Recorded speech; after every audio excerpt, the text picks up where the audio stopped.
अरुआ चाउल पानी को जदि आप फिंगी दौरान ताहले आप गोटे बहुत बड़ ब्यूटी सिक्रेट मिस कर दौरान से भिडियो लास्ट जाके कहबी। राति में अरुआ चाउल बतुरेकी रखी कारण सकाल को मो झील को मत स्कूल टिफिन दबार अच्छी तो ये मुझे फटाफट गोटे आण तैयारी करदेली जहाँ को आप चितौ पिठा कहती किंतु ये मोटा कलिनी कारण मो झील को स्कूल खाइबा को बहुत प्रोब्लेम हम।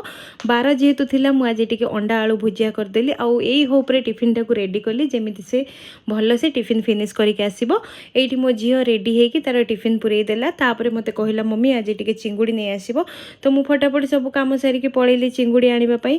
तो चिंगुड़ी आनी सारिके मु एठी रखीदेली कारण मते आगु गोटे कुकिंग वीडियो बनैबार अछि। वीडियो स्टार्टिंग रे मु जो अरुआ चाउल पानी कथा कहूतली आपण एमिति ताकू फ्रिज रे रखी गोटे आइस क्यूब रे आकार देई देबे आ जदी होबो सेतरे एलोवेरा जेल भी पकई देबे। मो पाखरे नथिला तो मॉर्निंग रे आपण एमिति डेली करबा द्वारा आपनकर स्किन बहुत टाइट हुए आ आपनकर फेस रो ब्लड सर्कुलेशन डेवलप हुए। जेते बेले आम फेस रे रक्त संचालन हम फेस ग्लो कर ओबियसली केबे केबे मु एमिति आपनको ब्यूटी सिक्रेट शेयर करबी। रहूची बाय बाय।